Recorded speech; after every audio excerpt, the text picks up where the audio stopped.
어, 저나 우리 성도님들이 보통 일상생활 할 때 어디 뭐 이렇게 긁히거나 상처가 나거나 그다음에 뭐 종이에 베거나 이런 경우들을 겪게 되죠. 그때 성도님들은 어떤 약을 주로 찾아 바르세요? 보통 두 가지 아닙니까? 띄워주세요. 후시딘과 마데카솔입니다. 예.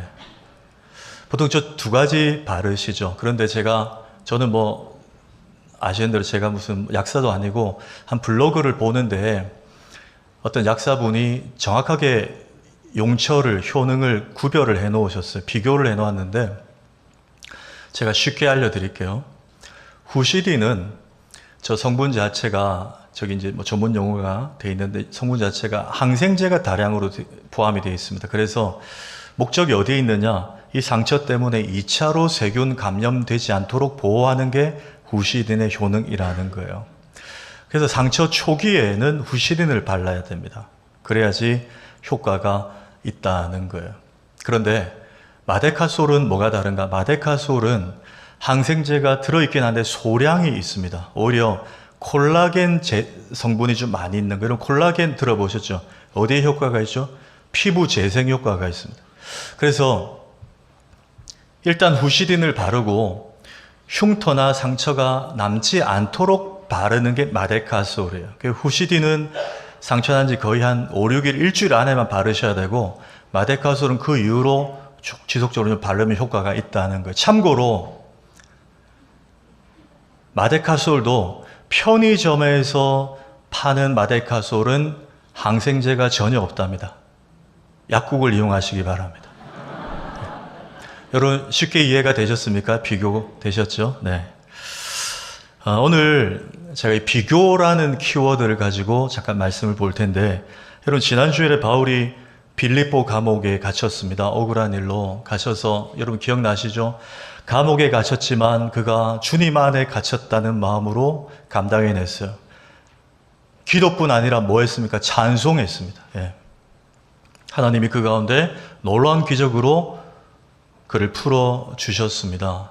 자, 그리고 나서 이제 오늘 데살로니가와 베레아까지 이동하는데 그게 이제 1절에 나와 있는데 지도로 한번 보시겠습니다. 지도로 보시면 여러분 보실 때 왼쪽 상단에 마케도냐 보이시죠? 저기 지금의 그리스 지역이라 그랬습니다. 그 밑에, 자, 지난주 빌립보에서 암비볼리, 아볼로니아, 저기 1절에 있는 내용이에요. 아볼로니아. 그 다음에 데살로니가까지 갔습니다. 빌립보에서 데살로니가까지 한 164km 정도. 당시 교통편 생각하면 엄청 고생이 걸어서 바울이 갔다는 거예요. 자, 잠깐 띄워놔 주십시오. 데살로니가에 가서 유대인 회당에 복음을 전했는데 데살로니가 사람들은 굉장히 거칠었고 반발이 심했고 안 받아들였습니다. 이방인들, 헬라인들만 복음을 듣고 데살로니가 유대인들은 굉장히 저항했어요. 심지어 저자의 거리에 시장에 가서 깡패를 동원해가지고 바울이 당시에 야손이라는 성도의 집에 짐을 풀고 한 3주 이상 머물고 있었는데 바울 일행을 잡으려고 야손 집에 습격해서 굉장히 폭력적으로 그렇게 한 거예요.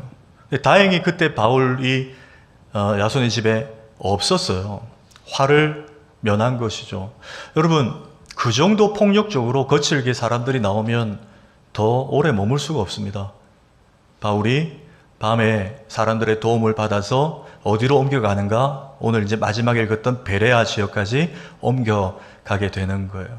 그런데 사도행전의 저자인 누가가 이 앞에 있었던 데살로니가 지역과 또 베레아 지역 사람들을 비교해 놓았는데 11절 한번 보실까요? 11절에 베레아에 있는 사람들, 이 사람들은 유대인들을 가리킵니다. 베레아에 있는 사람들은 데살로니가에 있는 사람들보다 더 어떠했다고요?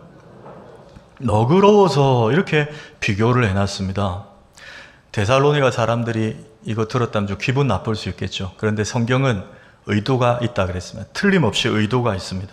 분명히 이들을 비교하면서 차이를 드러내 보이는 거예요. 오늘 저는 베레아 사람들이 데살로니가 사람들보다 더 너그러웠다 그랬는데 이 의미가 무엇인지, 무엇이 달랐는지 세 가지로 잠시 살펴보겠습니다. 첫째, 베레아 사람들은 선입견이 없었다라는 점입니다.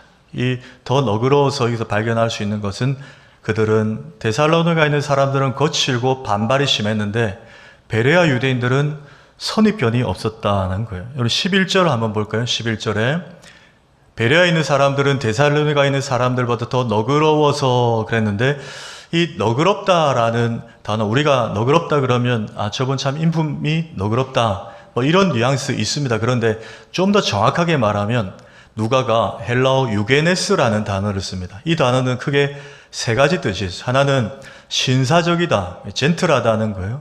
그리고 개방적이다, 오픈 마인드라는 거예요. 마음이 열려있다. 그리고 선입견이 없다라는 이런 뜻이 있습니다. 그러니까 지금 이 베레아 사람들은 보니까 처음 만나는 바울과 바울 일행에 대해서, 사람에 대해서, 또 새로 접하는 학문, 복음에 대해서도 마음이 열려 있었다는 거예요. 누가가 보니까 데살로니가에서 굉장히 힘들었는데 이 베레아 사람들이 자기와 복음을 대하는 태도를 보니까 굉장히 젠틀하다. 여러분 실제로 기억나십니까? 우리가 보는 지금 이 성경은 개역 개정 사판인데 예전에 보던 개역 한글 번역에 보면 베레아 사람들은 데살로니가 사람들보다 더 신사적이어서 이렇게 번역이 되어 있습니다. 그러니까 누가가 보니까 그들의 오픈 마인드와 선입견 없이 사람과 학문을 대하는 모습이 굉장히 젠틀하고 신사적이었다는, 그래서 헬라어 유게네스라는 단어를 쓰고 있습니다. 여러분 우리가 사람을 많이 대하잖아요. 직장에서 또 한 주간 사람 많이 대하시는데 사람을 대하면 크게 이 두 부류입니다. 어떤 분은 굉장히 신사적이에요. 굉장히 유게네스합니다. 그래서 나와 생각이 좀 달라도 그 사람 말이, 의견이 합리적이면 가감없이 수용합니다. 그리고 인정해 줍니다. 혹 나보다 나이가 어리거나 직급이 낮아도 함부로 하대하지 않아요. 그가 말하는 걸 경청합니다. 그리고 존중합니다. 그게 베레아 사람들, 유게네스라는 말이에요. 근데 그렇지 않은 사람들도 있죠. 데살로니가 사람들처럼 내가 정해놓은 틀에 벗어나면 무조건 틀렸다 그래요. 안 받아들입니다. 굉장히 거칠게 반발해요. 이게 베레아가 아니고 데살로니가 사람들이었다는 것입니다. 여러분 실제로 앞서 데살로니가에서 바울이 복음을 전했을 때 아까도 잠깐 언급했지만 데살로니가 유대인들은 받아들이지 않았어요. 이방인들, 헬라인들만 복음을 받아들였습니다. 왜 그랬을까요? 그 이유를 알 수 있는 것이 데살로니가에서 바울이 복음 전할 때 데살로니가 유대인들의 반응을 보면 알 수 있는데 5절 한번 볼까요? 5절에 그러나 데살로니가 유대인들은 어떠했다고요? 시기했습니다. 시기했단, 질투했단. 여러분 좀 이상하지 않습니까? 그냥 데살로니가 유대인들은 믿지 않았으므로 이렇게 해도 됩니다. 받아들이지 않았으므로 이렇게 해도 돼요. 그런데 왜 데살로니가 유대인들은 바울이 전한 복음에 대해서 막 시기하고 막 그렇게 했다 이렇게 표현했을까요? 당시에 유대인들에게 여러분 뭐가 있습니까? 너무 과도할 정도로 프라이드가 강했어요. 우리만 아브라함의 자손이다.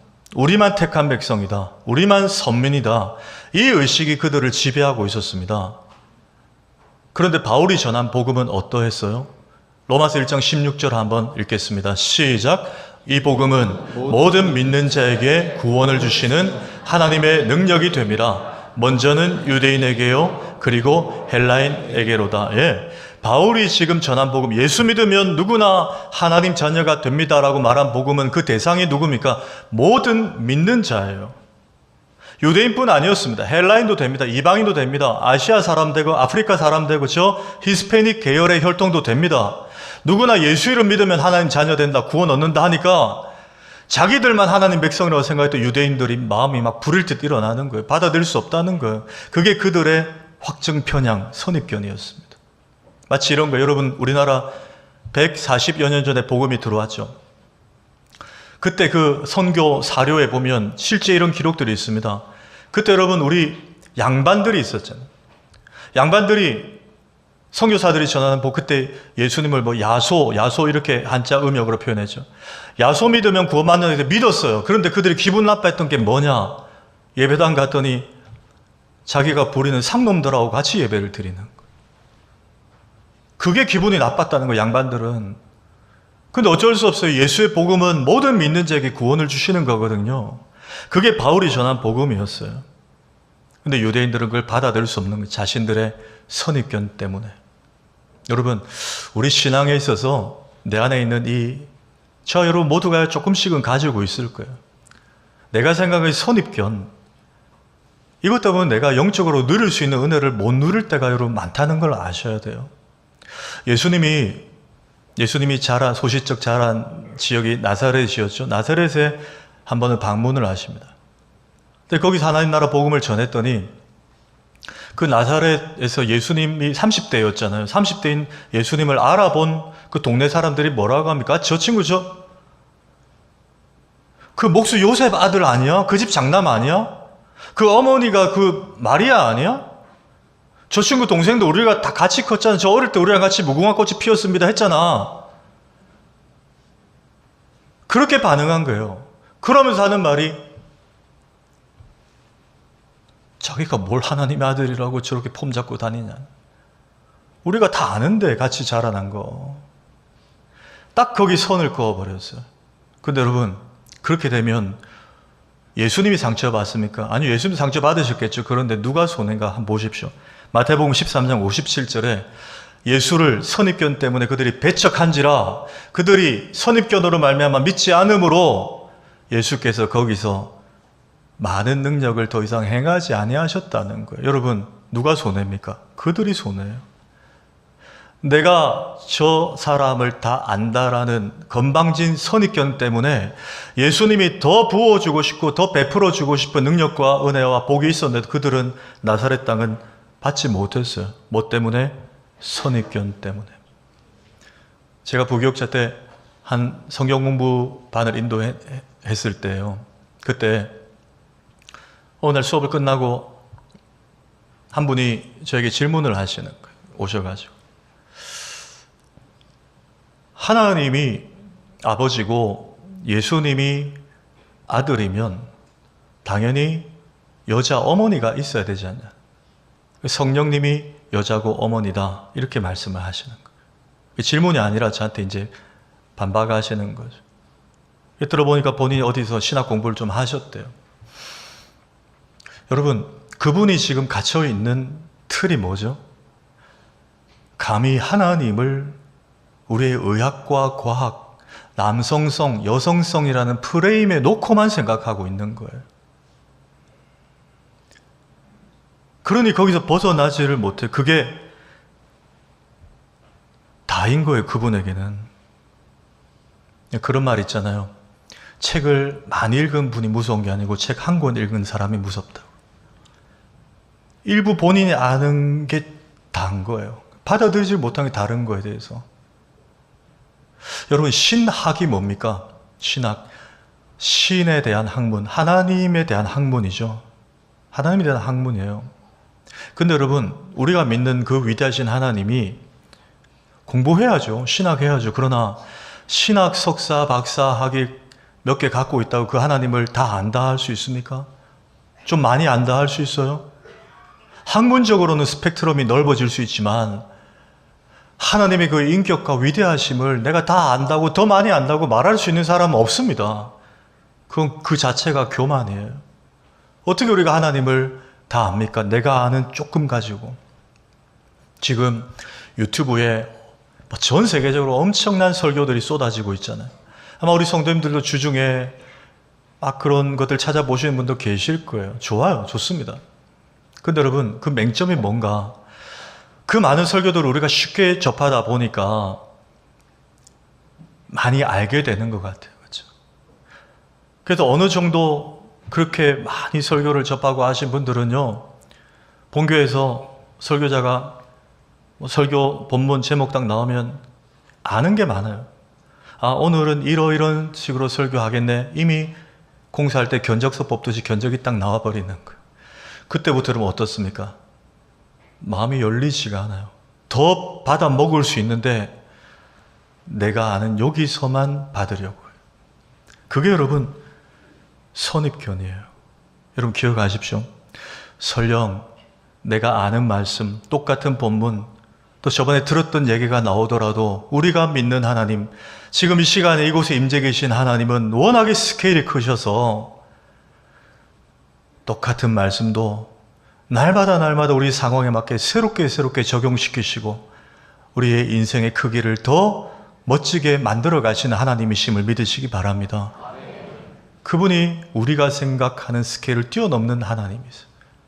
선입견을 버려야 된다.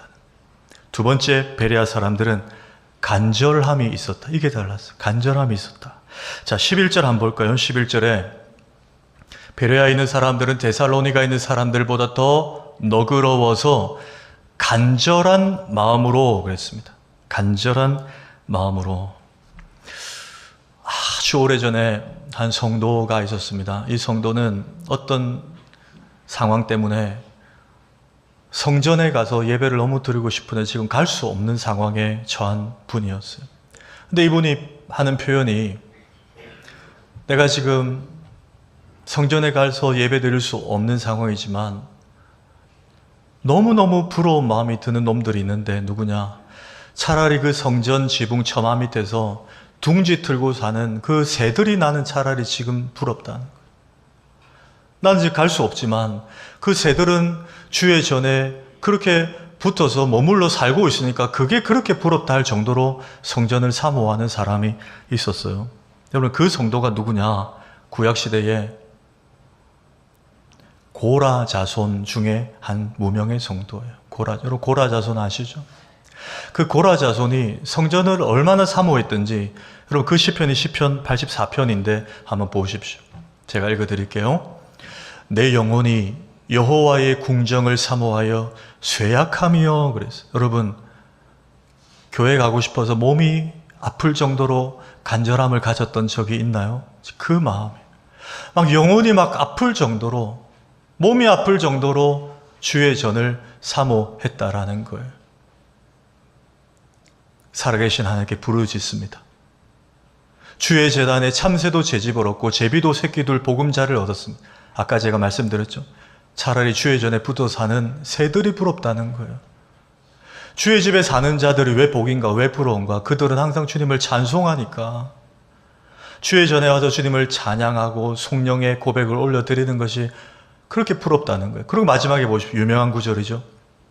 주께 힘을 얻고 그 마음에 시온의 대로가 있는 자는 복이 있도다. 이 시온의 대로는 뭐냐면, 여러분, 시온은 예루살렘에 있는 그 산이잖아요. 그 성전이 있는 곳이에요. 그러니까 성도의 마음속에 성전을 가고 싶어 하는 그 마음이 대로 큰 길처럼 열려 있는 것이 복이라는 거예요.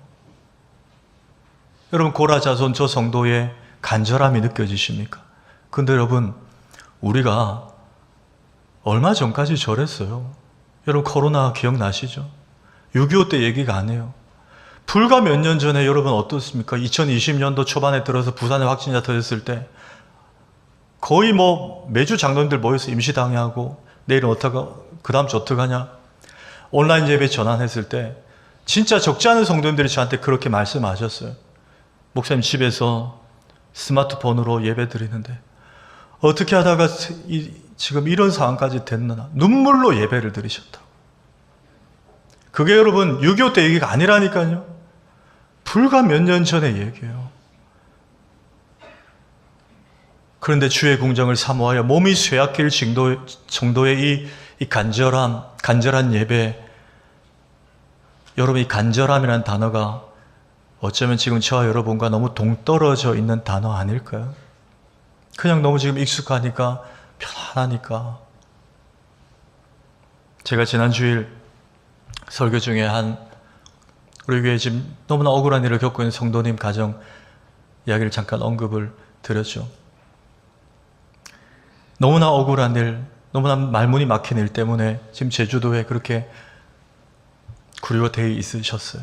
그래서 제가 그 다음날 말씀드린 대로 접견이 허락되어서 그 다음날 아침에 첫 비행기로 갔습니다. 갔는데 접견 신청 서류를 쓰고 11시 접견이었거든요. 그리고 이제 바로 옆 건물로 이동을 하는데 한 3분 거리였어요. 걸어서. 제가 그 부인 집사님과 함께 걸어가는데 그 부인 집사님 말씀에 제가 큰 은혜를 받았어요. 이 집사님은 저는 그날 처음 갔지만 일주일에 계속 접견을 하셨죠.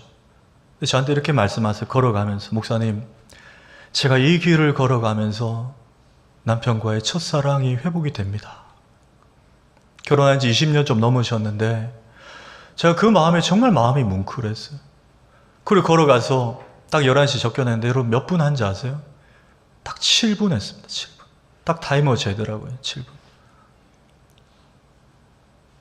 제가 기도도 길게 일부러 안 했어요. 두 분 좀 대화하시는 시간이 많이 없으니까. 근데 적으세요. 대화하면서 서로가 다 적으세요. 놓칠까봐. 여러분, 오늘 이 베레아 성도들의 간절함이요. 근데 그냥 간절함이 아니고 11절 중간에 다시 보십시오. 간절한 마음으로 뭘 받았다고요? 말씀을 받았습니다. 그러니까 말씀을 받는 데 있어서 간절했다는 거예요. 여러분, 말씀이 뭐죠? 제가 이렇게 한번 표현해 드릴게요. 이스라엘의 초대왕 사울이 하나님 말씀에 많이 불순종했습니다. 그때 하나님이 선지자 사무엘을 통해서 강한 책망을 하시는데요. 그 장면 보십시오. 사무엘상 15장 23절에 왕이 여호와의 말씀을 버렸으므로 여호와께서도 왕을 버렸습니다. 이렇게 선포해버려요. 여러분, 저 구절을 잘 보십시오. 사울 입장에서는 굉장히 억울할 수 있습니다. 너무 과도한 조치 아닌가요? 아니, 자기가 하나님 말씀 몇 가지를 불순종했으면 하나님도 자기가 하나님께 아뢰는 말을 안 들어주시면 돼요. 그러면 여러분 쌤쌤입니다. 근데 하나님의 기준은 그게 아니라는 거예요. 네가 내 말을 듣지 않는 것은 나를 버린 것으로 내가 여기겠다라는 거예요. 여러분 이해되십니까? 그럼 여기서 나올 수 있는 결론은 뭐예요? 말씀 이꼴 하나님이라는 거예요. 사울이 하나님 말 몇 개를 버린 게 아니고 하나님을 버렸다는 거예요.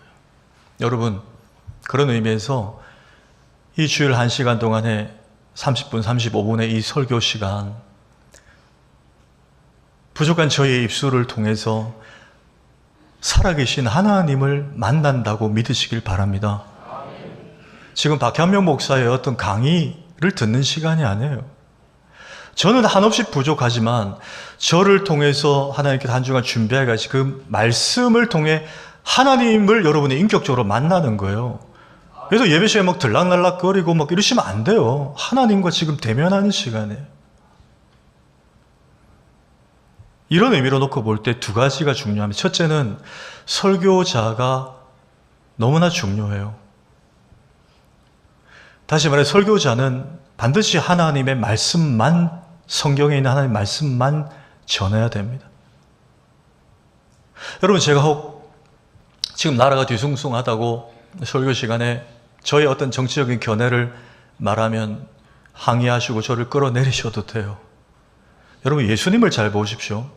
예수님이 공생의 3년 동안 그 당시에 유대 땅을 분봉왕으로 칠했던 사람은 헤롯이고 또 그를 쥐고 있었던 것은 로마잖아요. 로마의 가이사와 헤롯 1세, 2세, 3세들이 정말 정치를 더럽게 했잖아요. 그렇죠? 더럽게 했습니다. 근데 예수님이 그들에 대해서 말씀하신 적이 있습니까? 없어요. 나라가 흉흉하고 어지러울수록 예수님은 철저하게 하나님 나라 복음을 말씀하셨어요. 그래서 설교자는 하나님 말씀만 전하는 거예요. 두 번째, 청중의 태도도 너무나 중요합니다. 이런 말이 있습니다. 좋은 설교자는 좋은 청중이 만든다고. 이거 예수님이 하신 비유 속에 들어있는 원리예요. 여러분, 예수님이 씨 뿌리는 자 비유를 하셨죠. 씨를 네 군데 뿌렸습니다. 하나는 길가, 하나는 돌밭, 하나는 가시밭, 하나는 옥토, 좋은 밭에 뿌렸어요. 근데 어디에 열매가 나죠? 옥토에 30배, 60배, 100배의 열매가 납니다. 여러분, 씨가 네 종류가 아니었어요. 똑같은 씨를 농부가 뿌렸습니다. 그런데 옥토에서만 열매가 났어요. 그 말은 이게 씨 뿌리는 자의 비유가 아니라 네 가지 마음밭의 비유라는 거예요. 마음밭이 중요하다는 거예요. 여러분, 오늘 예배 오실 때 그렇게 오셨겠지만 다시 한번 그 마음을 챙기십시오. 하나님, 전 오늘 주의 종을 통해 주시는 저 말씀을 내가 받아 먹지 않으면 다음 한 주간 저 못 살아냅니다. 여러분, 그 간절함을 회복하시길 축복합니다. 수로보내기 여인처럼 하나님 오늘 막 대단한 말씀, 저 유명한 목사님들 같은 그런 말씀 제가 못 받더라도 부스러기 말씀이라도 주십시오.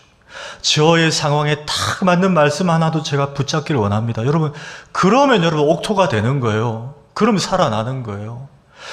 여러분 죄송합니다. 오늘만 늦은 분들은 죄송합니다. 그러면 매주일 그렇게 습관적으로 늦을 수가 없어요. 왜? 간절한데 11시 접견인데 7분 만나기 위해서 7시 비행기를 타고 갔다니까요. 그 부인 집사님. 왜? 늦어서 혹 7분도 놓칠까 봐. 여러분, 살아계신 하나님이 우리를 만나는 시간이에요. 쉽게 생각할 수가 없어요. 그분은 인격적이시거든. 여러분, 이 간절함이 우리에게 회복되기를 축복합니다. 마지막 세 번째입니다. 베레아 사람들은 날마다 말씀을 먹었습니다. 날마다 말씀을 먹었어요. 자, 11절에 더 너그러워서 간절한 마음으로 말씀을 받고 이것이 그러한가 하여, 여기까지만 먼저 보기. 이것이 그러한가 하여 그랬어요. 여러분, 제가 지난주일 설교에 그 든 예 중에 네덜란드 암스테르담의 시티즌 M 호텔 기억나십니까? 제가 짧게 말씀드리면 저 호텔이 처음에는 실적이 저조했는데 나중에 최고 등급 받은 이유가 그 경진의 철학이 어떻게 바뀌었다 그랬죠? 도어맨, 데스크맨, 벨보이 인력을 줄이고 고객들이 셀프로 할 수 있는 키오스크를 설치하고 그 인력에 들어가던 돈을 어디에 투자했다 그랬습니까? 3성급 수준이었던 객실을 5성급 수준의 객실 인테리어로 확 바꿨다 그랬어요. 그때부터 사람들이 막 몰려왔다. 그렇게 말씀을 드렸어요. 그게 성공의 이유였다 그랬습니다. 제가 그렇게 설교하고 그 다음날 이제 제주도에 있는데 우리 교회 한 청년이 문자가 왔어요. 문자가 왔는데 목사님, 제가 이틀 전에 그 시티즌 M 호텔을 갔다 온 사람입니다. 그래요. 그래서 제가 제 설교를 지적하나 싶어서 끝까지 읽어봤더니 제가 실제로 그 키오스크 시스템 때문에 이 호텔을 친구들하고 선택을 했다는 거예요. 그 사람들 많은 이런 스타일의 호텔을 안 좋아해서 셀프로 되어 있는 이 키오스크가 되어 있는 시티즌 M 호텔을 제가 찾아보고 그렇게 선택을 해서 갔다 왔다. 그러면서 하는 말이 목사님, 설교를 들으면서 얼마나 소름 돋았는지 몰라요. 킥킥킥 이렇게 왔어요. 여러분 보셨죠? 제가 설교 중에 하는 얘기들 믿으셔도 됩니다. 예, 검증이 된 거예요. 한 2주 전에 제가 그 미국의 형제 교단이라는 교단에 세족식 이야기한 거 기억나십니까? 그때 왜 목사님이 왼발부터 씻는 것 때문에 뭐 일부 교인들과 갈등이 있어서 그 일부 교인들이 교회를 나가서 개척했다. 그 교회 이름이 뭐였죠? 오른발 교회였다 그랬죠. 그날 집에 갔더니 저희 집사람도 의심을 하더라고요. 그 아까 오른발 교회 그거 진짜예요? 여러분 적은 가까이에 있습니다. 예. 참 저는 집에 주방에만 도마가 있는 줄 알았는데 도마랑 제가 같이 살고 있었어요. 의심이 많았어요. 믿으셔도 됩니다, 여러분. 자, 오늘 베레아 사람들이 그랬다는 거예요. 듣고 맹목적으로 믿지 않고 이게 그러한가 살펴보았다는. 근데 여러분 이것은 먼저 놓치지 말아야 될 의미가 있습니다. 그냥 바울이 말한 다른 얘기들이 맞나 안 맞나 확인했다는 게 아니라 가장 중요한 걸 확인했어요. 그게 뭔가 아까 3절에 나오는데 바울이 모든 지역을 다니면서 전한 것은 예수 그리스도의 복음이었어요. 다시 말하면 그때 유대인들은 구약 성경만 보던 때잖아요. 구약 성경에 너희들이 기다리던 그 메시아가 얼마 전에 못 박혀 죽으신 그 나사렛 예수다. 해를 받고 다시 살아나신 그 나사렛 출신 예수가 구약 성경이 예언했던 메시아요 그리스도다. 그분이 예수다. 이 사람들이 듣고 정말 그분이 예수라고? 그 마음을 가진 게 먼저 이것이 그러한가 이 태도예요. 예수님인지 확인했다는 거예요. 자, 그리고 또 하나의 태도가 11절 마지막에 보십시오. 이것이 그러한가 하여 날마다 성경을 상고했다 그랬습니다. 여러분 설교 시간에 들을 때 아멘도 하셔야죠. 그런데 아멘하고 일주일 내내 성경 덮어놓고 살지 않았다는 거예요. 다 말씀이 내 속에 지난주처럼 플러그인 된 것처럼 말씀이 늘 들어왔다는 거예요. 여러분 전자기기 살 때 뭐가 중요합니까? AS가 중요해요. AS 언제까지 무상 또 수리가 되는지 중요해요. 아멘 이유가 중요합니다. 말씀을 계속해서 받아 먹었다는 거예요. 타이밍이 절묘하네요. 이번 성탄절에 우리 햇세대의 5 아기가 합동 유아 세례를 받았어요. 여러분 보셨죠? 불과 여러분 3주 전이었습니다. 3주 전인데 제가 한 주 일주일마다 그 아기들 이렇게 보잖아요. 만나잖아요. 엄마가 안고 있는 거. 어제 결혼식 때도 이제 아기들이 왔는데 제가 그랬어요. 보는데 진짜로 3주 됐는데 아니 일주일마다 볼 때마다 아이들이 쑥쑥 자라 있어요. 눈동자가 막 똘망똘망하고요. 머리숱도 막 더 많이 나 있고요. 진짜 그래요. 제가 막 귀여워가지고 이제 조심스러워서 이렇게 앉지는 못하고 이렇게 다리나 이렇게 살짝 주물러 보면요. 무릎에 힘이요. 만지지 말라고 막 뻐럭뻐럭해요. 무릎에 힘이. 관절에 힘이 막 들어있어요. 여러분 왜 그럴까요? 왜 1주, 2주, 3주 동안 아기들이 그렇게 쑥쑥 자라는 게 보일까요? 유아세례 받아서? 아닙니다. 이유는 하나예요. 치열하게 엄마 우유를 받아 먹거든요. 치열하게 먹어요. 걔들 하루에 몇 번씩 먹어요. 먹는 거밖에 없어요. 자라는 거는. 여러분 혹 주변에 수십 년 교회 다니셨는데도 그렇게 자라지 않는데 우리 교회 온 지 얼마 안 됐는데 1년, 2년 정도 됐는데 쑥 자라 있는 분들 믿음이 잘 보십시오. 말씀을 듣는 게 달라요. 초롱초롱합니다. 말씀에 사모함이 있어요. 간절함이 있어요. 말씀을 받아 먹는 거예요. 결국 그 차이입니다. 말씀을 정리합니다. 1997년도 제가 이제 대학 재수하던 시절인데 참 재밌게 봤던 영화, 저에게 참 위로가 됐던 영화가 헐리우드 영화인데요. 에어포스 원이라는 영화. 여러분 저 영화 기억나십니까? 저 해리슨 포드라는 배우가 미국 대통령으로 연기한 영화예요. 근데 저 영화, 저 비행기가 에어포스 원이 뭐냐 하면 미국 대통령이 타는 공군 1호기를 에어포스 원이라고 대통령 전용기예요. 근데 저 비행기에 이제 일정에서도 대통령이 탑승을 했는데 미국을 좀 이렇게 전복시키려고 하는 그 세력들, 테러범들이 함께 숨어서 탑승을 한 거예요. 저 악역은 이제 게리 올드만이라는 유명한 배우예요. 대통령을 죽이려고 저렇게 한 거예요.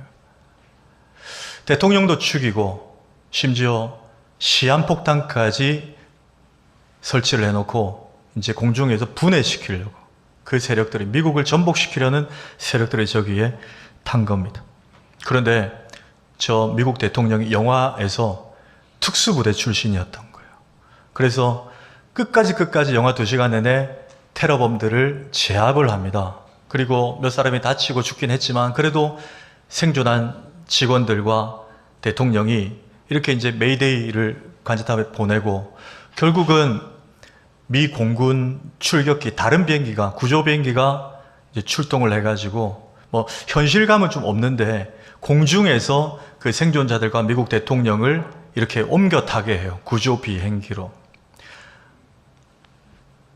근데 여러분, 제가 이 지점에서 아직도 기억이 나요. 딱 옮겨 타고 나서 그 구조 비행기의 조종사가 이렇게 말을 합니다. 지금부터 이 비행기의 호출명을 변경합니다. 화면에 바뀌니까 여러분 너무 실감이 나지 않습니까? 영화 보는 것처럼. 네. 이렇게 말해요. 그 다음, 지금부터 이 비행기의 호출명은 에어포스 원입니다. 여러분 이해되십니까? 왜 이 비행기가 이제 에어포스 원이죠? 대통령이 일로 옮겨 탔기 때문에 그래요. 대통령이 탄 비행기가 에어포스 원이기 때문에 그래요. 여러분, 우리요, 그냥 보면 마데카솔인지 후시딘인지 잘 몰라요. 그죠? 예수 믿는 사람들인지 아니면 안 믿는 사람인지 세상 사람과 여러분 일터에서 보면 잘 분간 안 됩니다. 맞아요. 근데 여러분, 차이점이 분명히 있어요. 우리 인생에는 세상 사람들이 모르지만 우리의 인생 속에는 살아계신 하나님이 함께 타고 계신다는 거예요. 여러분, 이걸 조금 유식한 소리를 뭐라 하느냐? 내주하심이라 그래요. 그분이 우리 안에 지금 함께하고 계시는 거예요. 대통령이 초라한 전투기에 옮겨 타도 그게 에어포스 원이 되는 것처럼 우리 인생이 지금 초라하고 고난 중에 있고 역경 중에 있고 여러 가지 어려움에 노출되어 있는, 오늘 아마 낙심과 절망 중에 나와 계신 성도님들 계실 거예요. 그 인생도 여러분, 우리가 소망이 있는 것은 그 인생에 살아계신 하나님이 내주하고 계시기 때문에, 그분은 세상이 볼 때 차이가 없어도 주님이 보면 특별한 인생이에요. 완전히 다른 인생이에요. 그럼 여러분, 하나님이 우리와 함께하고 계신 것을 어떻게 알 수 있는가? 그냥 느낌 아니요? 아까 제가 하나님이 곧 뭐라 그랬습니까? 말씀이라 그랬어요. 여러분, 말씀이 우리 속에 있으면 하나님이 우리와 함께 하시는 줄 믿으시기 바랍니다. 말씀이 곧 하나님이시니까요. 다음 한 주간 우리 안에 내주하신 말씀이신 하나님과 동행하며 살아내시는 우리 모두가 되기를 주의 이름으로 축원합니다. 오늘 말씀을 기억하시면서 이렇게 한번 선포하고 찬양하겠습니다. 오늘 저는 이 표현이 더 마음에, 옛날 번역인데 더 신사적이어서 그랬습니다. 이렇게 한번 앞서 인사하겠습니다. 하나님과 사람 앞에 더 신사적인 성도 됩시다. 시작. 하나님과 사람 앞에 더 신사적인 성도 됩시다.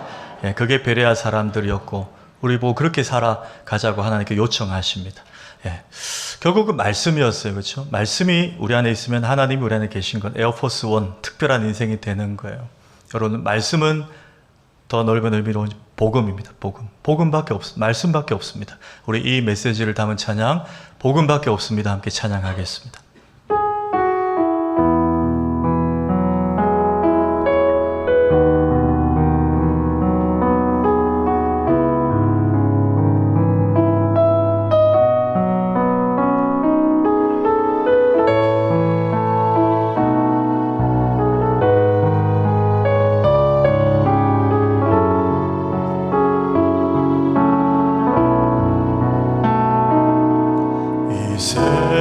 세상에 참된 위로 없으니 복음만이 위로입니다. 이 세상에 참된 위로 없으니 예수만이 위로입니다. 이 세상을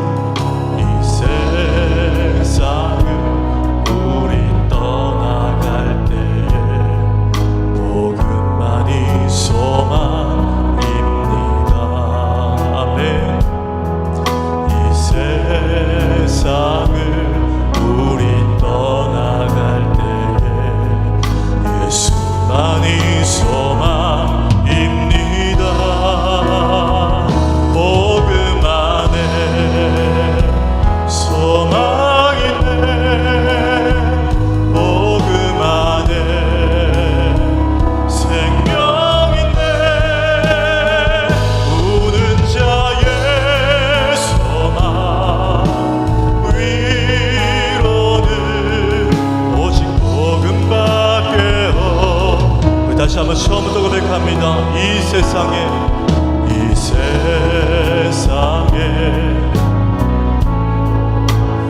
복음만이 위로입니다. 아멘. 이 세상에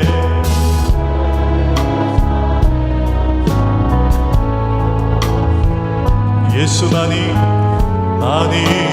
위로입니다. 이 세상 우리 떠나갈 때, 이 세상을 우리 떠나갈 복음만이 소망입니다.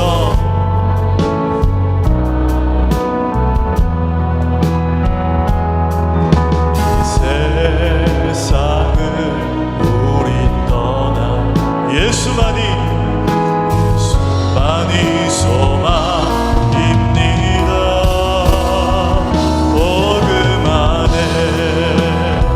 소망이네.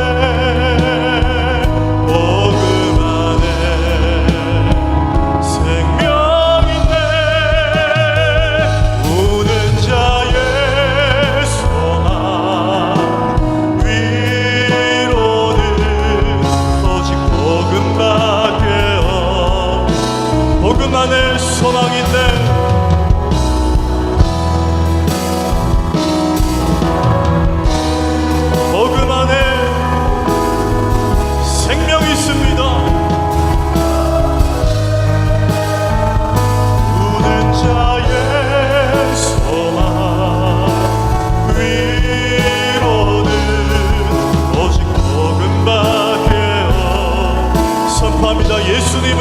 누구신가? 예수님은 누구신가? 약한 자의 강함과 눈먼 자의 빛이시며 병든 자의 거짓과 죽은 자의 부활 우리 생명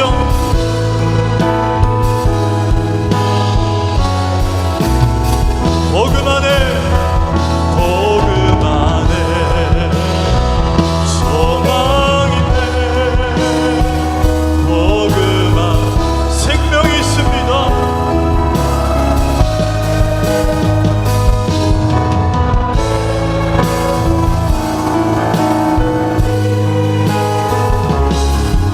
오직 복음밖에요.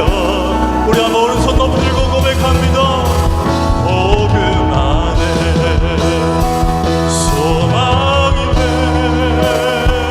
복음 안에 생명이네 우는 자의 소망 위로는 오직 복음밖에 없습니다. 우는 자의 소망 위로는 오직 복음밖에